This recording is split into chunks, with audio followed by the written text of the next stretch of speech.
Hey everybody, Russ here from Redbeard's Outdoor Adventures, and here's the final product of the shooting bench.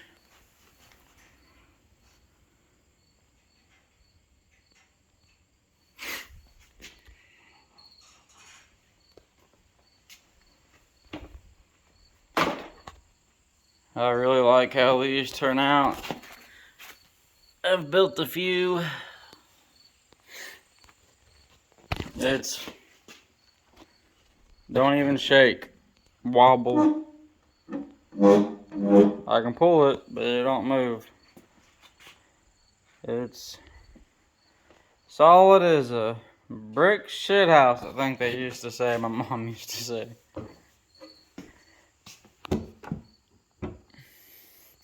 But pretty good.